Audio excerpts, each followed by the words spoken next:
तौकीर रजा के viral video से मचा हड़कंप। क्या फिर हो रही यूपी में हिंसा की साजिश?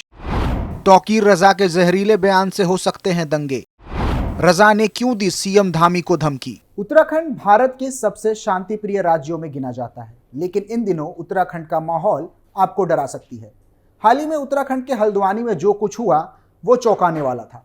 पूरे हल्द्वानी में दंगा फैला, पत्थरबाजी हुई और कई लोग मारे गए, पुलिस को भी चोटें लगी। ये मामला यही नहीं थमा, ये आग यूपी के बरेली तक पहुंच गई और इसे फैलाने का काम किया मौलाना तौकीर रजा खान ने। हल्द्वानी हिंसा के बाद मौलाना तौकीर ने जमकर जहर उगला, जिसके बाद मुस्लिम समाज हिंसक हो गया और बरेली में अशांति फैल गई। इतना ही नहीं, तौकीर रजा ने हल्द्वानी हिंसा को लेकर विवादित बयान भी दिया। रजा ने कहा, तुम हमारे घर पर बुलडोजर चलाओ और हम चुप बैठे। अब किसी बुलडोजर को बर्दाश्त नहीं किया जाएगा।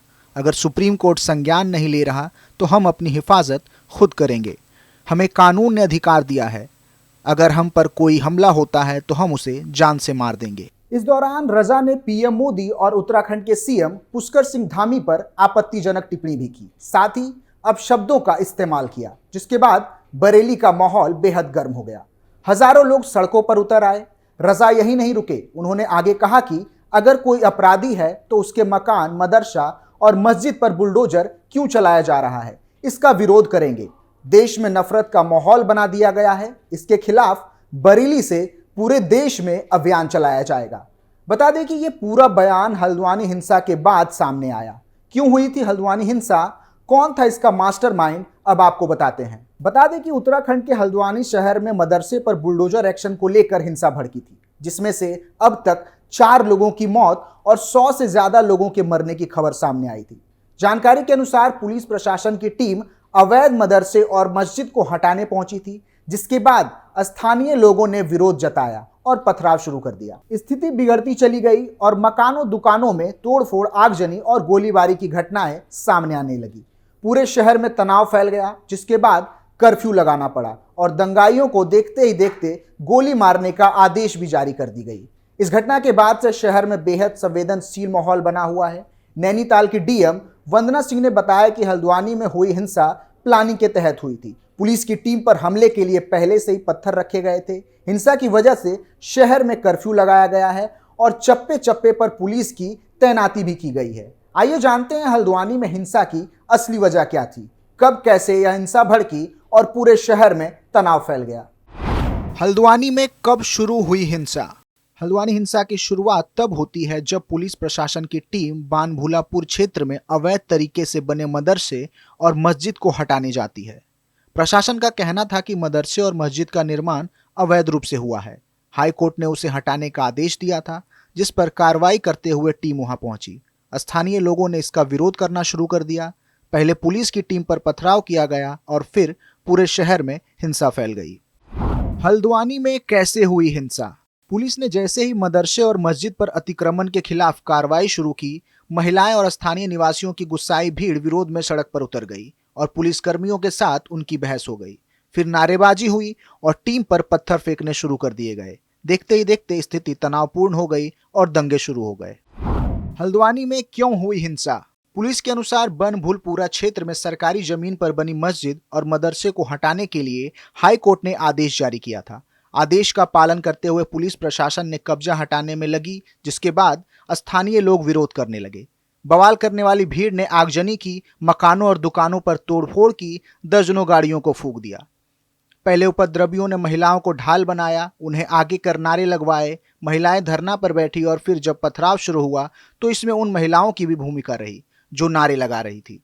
पुलिस ने आक्रोशित भीड़ पर काबू पाने के लिए आंसू गैस के गोले दागे, लाठीचार्ज किया, लेकिन बवाल बढ़ने लगा।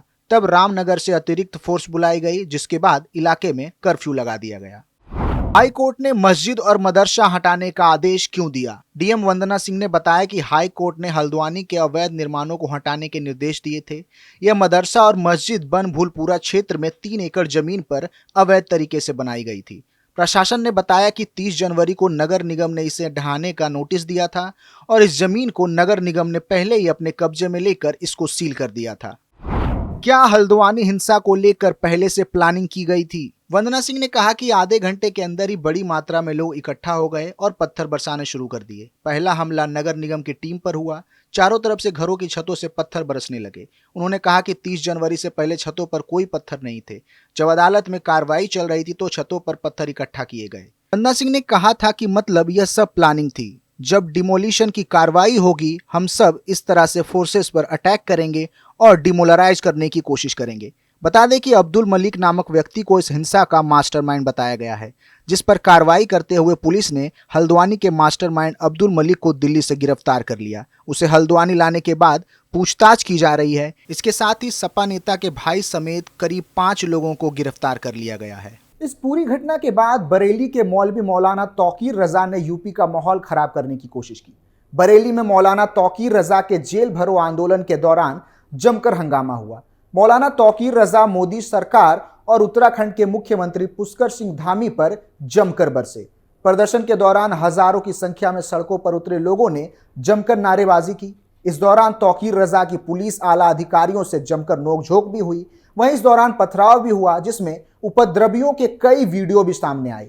बरेली के सहमतगंज में लोगों ने जमकर हंगामा किया। तौकीर रजा के जेल भरो आंदोलन के दौरान बरेली में हजारों की भीड़ में जमकर नारेबाजी की गई। तौकीर रजा ने पुलिस प्रशासन को खुलेआम धमकी दी और कहा वो कानून को नहीं मानते।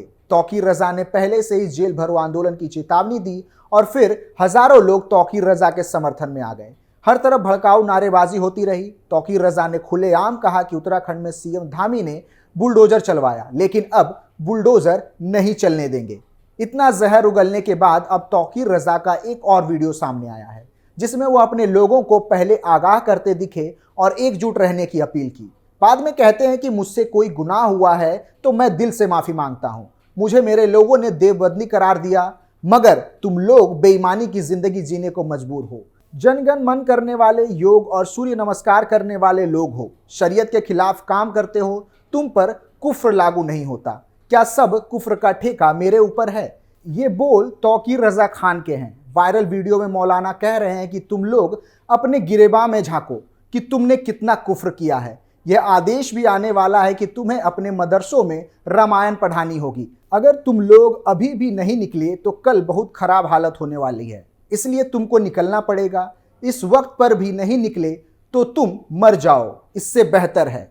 यह बात वह अपने समाज के लोगों को एक संदेश के तौर पर कहते दिखाई दे रहे हैं। इसके आगे उन्होंने कहा कि वही मुझसे कोई गलती हो गई, जाने अनजाने में कोई गलत जुमला या सरई गिरफ्त वाली बात हो गई, कोई गुनाह हुआ है तो उससे तौबा करता हूँ, दिल से माफ़ी मांगता हूँ। अल्लाह मेरी तौबा कबूल फरमाए। बताया जा रहा है कि 9 फरवरी के कार्यक्रम से पहले उन्होंने एक प्रेस कॉन्फ्रेंस करते हुए अपनी गिरफ्तारी की घोषणा की थी। इससे पहले उन्होंने मुस्लिम समाज के बुद्धिजीवियों से चर्चा कर साथ आने की अपील की।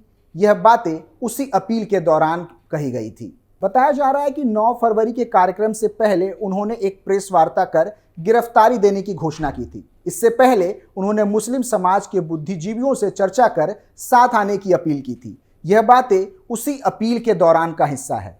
फिलहाल के लिए इतना ही। आप देख रहे थे कैपिटल टीवी उत्तर प्रदेश की स्पेशल स्टोरी। नमस्कार।